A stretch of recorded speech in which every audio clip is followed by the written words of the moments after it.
Hello everyone, स्वागत करता हूं मेरे यूट्यूब चैनल वी इन्वेस्टिंग में। मैं रजत सिंह। अभी आपने कुछ महीनों से देखे होंगे कि मार्केट में एक बुल फेस में है और ये बुल मार्केट में रेलवे स्टॉक में भी नजर आ रहा है।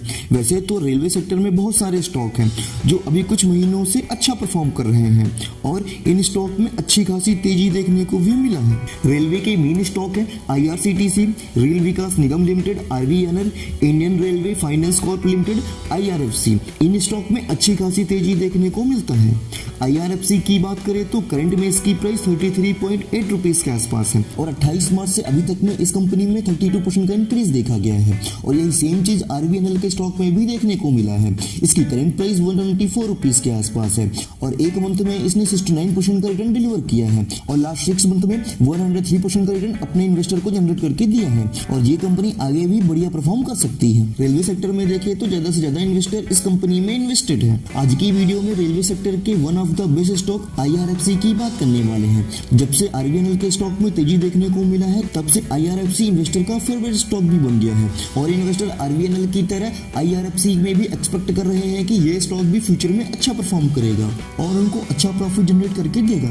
आज हम इस वीडियो में इन सब पॉइंट के बारे में डिस्कशन करेंगे और IRFC के बारे में डिटेल से जानेंगे और इसके बारे में डिस्कशन भी करेंगे और इसके बिजनेस को भी समझने की कोशिश करेंगे और इसके फ्यूचर स्कोप के बारे में भी बात करेंगे और ये फ्यूचर में कैसा परफॉर्म करेगा इसके बारे में भी बात करने वाले हैं। वीडियो स्टार्ट करने से पहले आपने अभी तक मेरे चैनल को सब्सक्राइब नहीं किया है तो मेरे चैनल को सब्सक्राइब कर लीजिए और वीडियो पसंद आए तो इसे लाइक करना मत भूलिएगा और अपने दोस्तों और फैमिली मेंबर के साथ शेयर करना मत भूलिएगा। चलिए वीडियो को स्टार्ट करते हैं।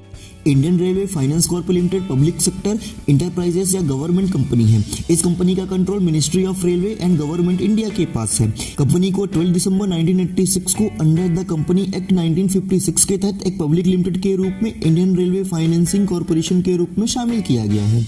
ये कंपनी इंडियन रेलवे के लिए एक डेडिकेटेड फाइनेंसिंग फर्म की तरह काम करती है, जिससे कंपनी फाइनेंशियल मार्केट से फंड को बोरो करती है, फिर वो इंडियन रेलवे को लीज पर देती है। गवर्नमेंट ऑफ इंडिया के पास कंपनी के majority stake and ministry of railway के पास एडमिनिस्ट्रेटिव कंट्रोल है, जो रेलवे से जुड़ी rail connectivity and capacity project को अप्रूव करती है। ये कंपनी इंडियन रेलवे को ऑल टाइप के इंफ्रास्ट्रक्चर प्रोडक्ट के लिए फाइनेंस प्रोवाइड करती है।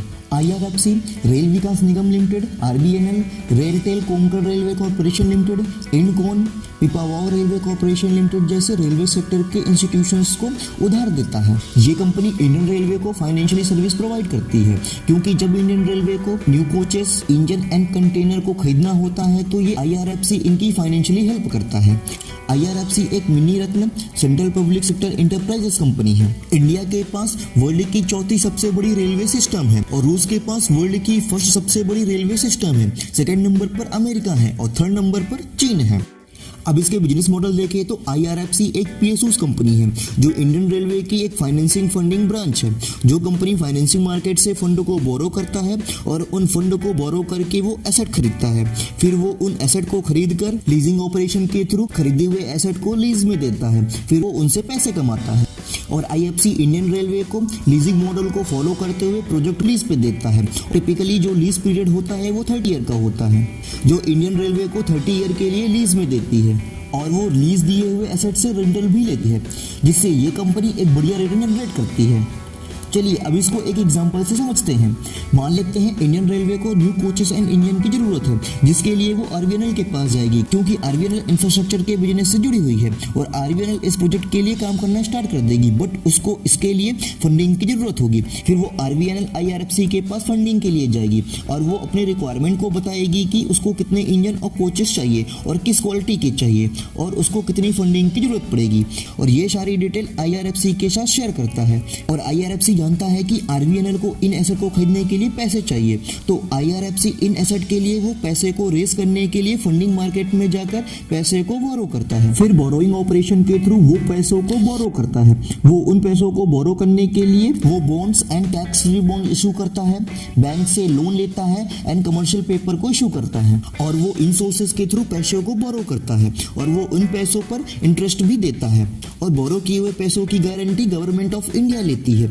जो फाइनेंशियल मार्केट के इन्वेस्टर होते हैं उनको उनके पैसों की प्रोमिसिंग गारंटी भी मिल जाती है, जिससे उनके पैसे के डूबने की टेंशन भी नहीं होती है, जिससे वो IRFC को टेंशन फ्री होकर के पैसे भी दे देते हैं।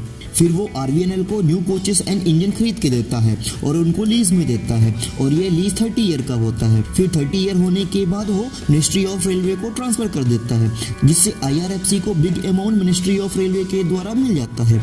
ये कंपनी लीज के द्वारा भी पैसे कमाता है और ये कंपनी लैंडिंग ऑपरेशन के through rail Vikas Nigam limited, RailTel, Konkan railway corporation limited जैसी कंपनियों को लैंड देता है और ये कंपनी इन ऑपरेशन के थ्रू अपने बिजनेस को रन करती है और इससे बिग अमाउंट भी जनरेट करती है और ये कंपनी इससे अच्छा रेवेन्यू भी जनरेट करता है। अब इसका फाइनेंशियल मॉडल देखें तो ये कंपनी मार्च 2019 में 13,421 करोड़ का सेल्स करता है, वहीं 2022 में वो 20,299 करोड़ का सेल्स करता है और ये कंपनी 2019 में 2022 के बीच में लगभग 51% का सेल्स करता है, जो काफी बढ़िया है और ये कंपनी इन 3 ईयर में बढ़िया सेल्स ग्रोथ किया है और ट्रेलिंग 12 मंथ में ये कंपनी 23,587 करोड़ का सेल्स करती है।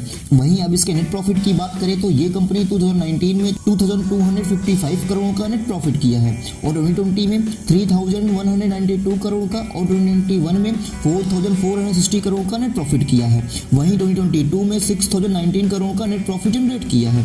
2019 से 2022 के बीच में इस कंपनी ने बढ़िया परफॉर्म किया है, लगभग इसने 2 गुने से भी ज़्यादा नेट प्रॉफिट जनरेट किया है और यही ग्रोथ हमें ऑपरेटिंग प्रॉफिट मार्जिन में भी देखने को मिलता है। 2019 एंड 2020 में ये कंपनी 100% का ऑपरेटिंग प्रॉफिट मार्जिन करती है, वहीं 2021 और 2022 में ये 99% का ऑपरेटिंग प्रॉफिट मार्जिन करता है।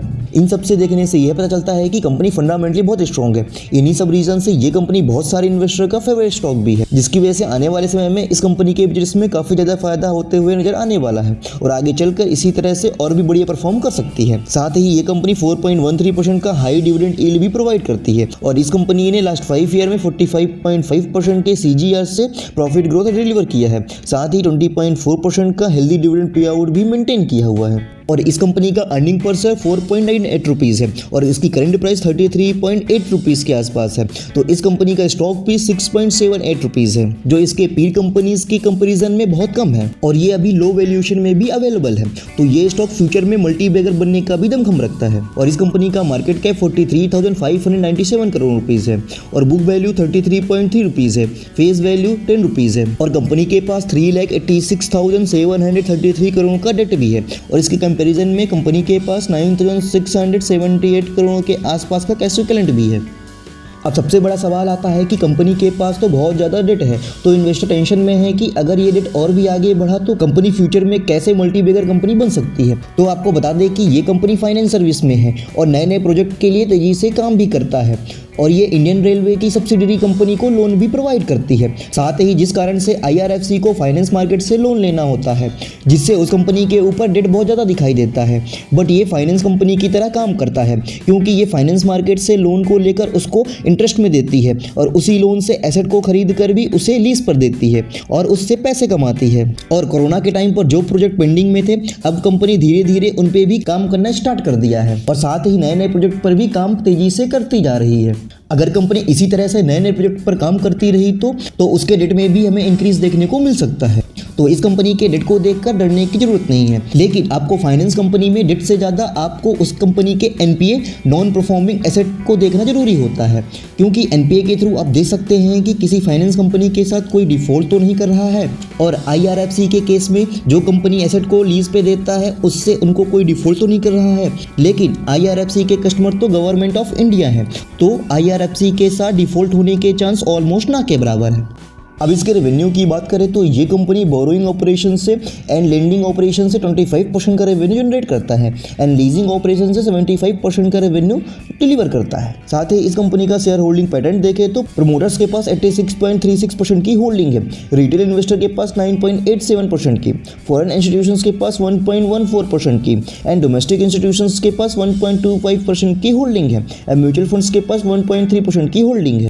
अब इस कंपनी के क्लाइंट देखें तो ये कंपनी मिनिस्ट्री ऑफ रेलवे की अन्य संस्थाओं जैसे RVNL, IRCON international limited, Konkan railway corporation limited को लोन देती है, जिससे IRFC अपने बिजनेस को बढ़ा सके और इंडियन रेलवे को इंफ्रास्ट्रक्चर के लिए बड़ी मात्रा में फंडिंग देने के लिए ये company new development bank, national bank and world bank जैसे ग्लोबल बैंक से लो इंटरेस्ट रेट में लोन लेकर वो डिफरेंट संस्थाओं को देती है, जिससे कंपनी के प्रॉफिट मार्जिन में भी इंक्रीज देखने को मिल सकता है। अब इसके फ्यूचर की बात करें तो ये कंपनी फाइनेंसिंग फैसिलिटी प्रोवाइड करने वाली वाली एकमात्र कंपनी है और यह एक गवर्नमेंट कंपनी है। इसका कंट्रोल मिनिस्ट्री ऑफ रेलवे के पास है। जब इंडियन रेलवे को अपने नए प्रोजेक्ट के इंफ्रास्ट्रक्चर के लिए फंडिंग की आवश्यकता होती है तब IRFC इनके लिए फंड रेज करके देगा, या यूं कहें कि यह एक फाइनेंसिंग फर्म की तरह काम करती है, जिससे कंपनी को आने वाले टाइम में अच्छा प्रॉफिट देखने को मिल सकता है। और साथ ही कंपनी के पास एक स्ट्रॉन्ग बिजनेस मॉडल होने के कारण ये कंपनी एक मोनोपोली भी क्रिएट करता है, जिससे कंपनी फ्यूचर में बढ़िया परफॉर्म भी कर सकती है। कंपनी का फंडामेंटल देखें तो वो भी बहुत स्ट्रॉन्ग फंडामेंटल है, जो कंपनी लॉन्ग टर्म में अपने बिजनेस को काफ़ी ऊंचाई तक ले जा सकती है। अब इसके रिस्क फैक्टर की बात करें तो इस कंपनी में सबसे बड़ा रिस्क है गवर्नमेंट पॉलिसी चेंजेस का, क्योंकि इस कंपनी का बिजनेस मॉडल गवर्नमेंट पॉलिसी के ऊपर बेस्ड है। अगर गवर्नमेंट अपने प्रॉफिट के लिए या फिर पब्लिक के प्रॉफिट के लिए पॉलिसी में चेंजेस लाता है तो इससे कंपनी और उसके इन्वेस्टर को लॉस हो सकता है। दूसरा सबसे बड़ा रिस्क है प्राइवेटाइजेशन होने का। अगर फ्यूचर में कंपनी प्राइवेटाइजेशन होता है तो गवर्नमेंट के इंफ्रास्ट्रक्चर से रिलेटेड काम में रोल कम हो जाएगा, जिससे इसका इफेक्ट कंपनी के बिजनेस में भी पड़ सकता है। मेरी राय से ये company good public sector company है और ये मिनिस्ट्री ऑफ रेलवे की देखरेख में काम करता है। जैसे जैसे रेलवे में डेवलपमेंट होते रहेंगे वैसे ही IRFC के बिजनेस में भी इंप्रूवमेंट देखने को मिल सकता है। और ये कंपनी अभी काफ़ी लो वैल्यूएशन में भी अवेलेबल है और इसमें रिस्क भी बहुत कम है। अगर आपको इस स्टॉक में इन्वेस्टमेंट करना है तो आप इसे कंसीडर कर सकते हैं, लेकिन आपको बता देना चाहता हूँ अगर आप इन्वेस्टमेंट करना चाहते हैं तो इन्वेस्टमेंट करने से पहले एक बार खुद से रिसर्च जरूर करें और इन्वेस्टमेंट अपने रिस्क पर ही करें। और आपने अभी तक अपना डीमैट अकाउंट ओपन नहीं करवाया है तो अपना डीमैट अकाउंट ओपन करवा लीजिए, इसका लिंक डिस्क्रिप्शन बॉक्स में मिल जाएगा। और आपने अभी तक मेरे चैनल को सब्सक्राइब नहीं किया है तो मेरे चैनल को सब्सक्राइब कर लीजिए और आप कमेंट करके बताइए कि आपको वीडियो का कौन सा पार्ट बहुत अच्छा लगा। Thanks for watching this video.